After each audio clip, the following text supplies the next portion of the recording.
Hello, kumusta tayong lahat? Ang lunch natin today, ang i-prepare ko is, kabsa rice. Ayan. My own version kabsa rice. So, meron tayong isang one whole chicken. Tapos ito yung mga ingredients natin, tomato, grated carrots. Tapos meron tayong carrots na ganito para pang design natin. Instead na black lemon, wala akong black lemon, lemon na lang ang ilalagay natin. Meron tayong ginger, garlic, onion, chili na malaki, green chili na tapos may bay leaf, tsaka cinnamon. At tsaka yung rice natin, ayan, nababad ko na siya.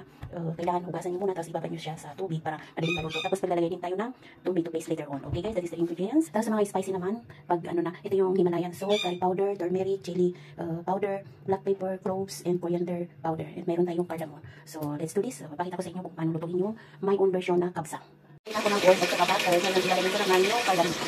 So, ayan siya guys, yung cardamom at saka bay leaves at saka yung cinnamon.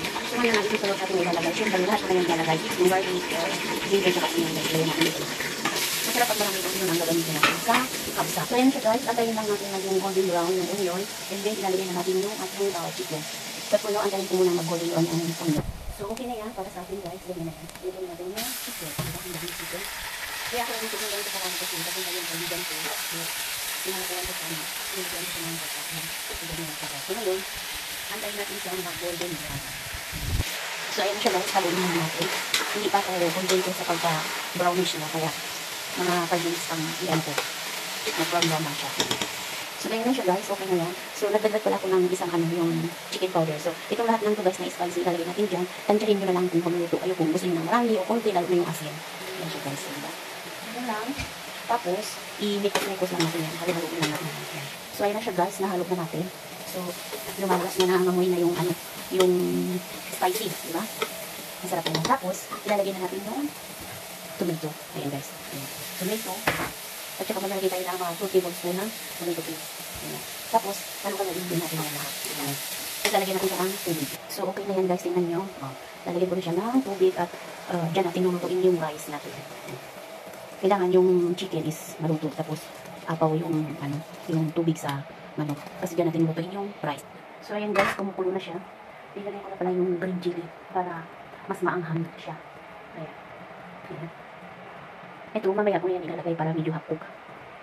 Ayan siya guys, let's look yummy. Kailangan lang natin lutuin yung manok. Tapos tikman nyo guys yung asin, kung kailangan pang dagdagan is dagdagan na lang.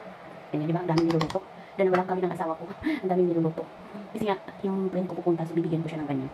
Guys, tomato paste lang ito, tsaka konting chili powder, turmeric, curry powder, konting salt. Yan. Tapos, ito yung i-brush natin sa chicken mamaya kasi ang gagawin natin dito is hahanguin natin itong chicken. Tapos kukuha tayo ng konting water dyan, lagyan natin dyan. Kasi yan yung ipang-brush natin sa manok. Ayan, ganito yung water. Yan siya guys, diba? So ito na siya guys, luto na yan. Hahanguin natin siya dyan kasi ito, wala akong black lemon, nilagyan mo na lang siya ng ganyan na lemon, diba? Technique na lang yan guys. So ganyan lang siya. Ayan. Kasi mamaya, ipiprito ulit natin yan. Ay, nagtalsik na dun sa wall ko. Ayan siya guys. Ayan. Diba? So, ayan na siya guys. Antayin ko lang na medyo maglamig siya na pwede kong hawakan. Kasi, ang gagawin natin dyan guys, itong sauce na ito is, ibabrush ko dyan sa chicken. Diba? Guys, natanggal na natin yung chicken dyan. As you can see, ayun na yung sabaw ng ating manok. So, ang gagawin natin is, ilalagay ko na yung rice. Ang dami na rice. Oh, masyaba. Ginaganan ko na talaga kasi, diba? So, ganyan. Tapos, ihahalo ko na din itong carrots tsaka yung sili. Kasi, madali ko naman yan matuto. Ayan. Paghaluin lang natin siya.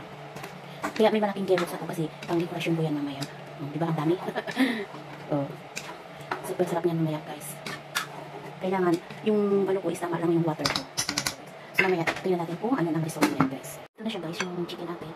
Mahirap mag-video mag-isa. Okay lang yan, carry lang yan. O diba? Ganyan na natin siya. Tapos, actually, ilalagay ito sa oven. Doon na i-broil para mag-pula-pula. Tingnan na kung iset up yung oven ko kaya ganyan na lang siya.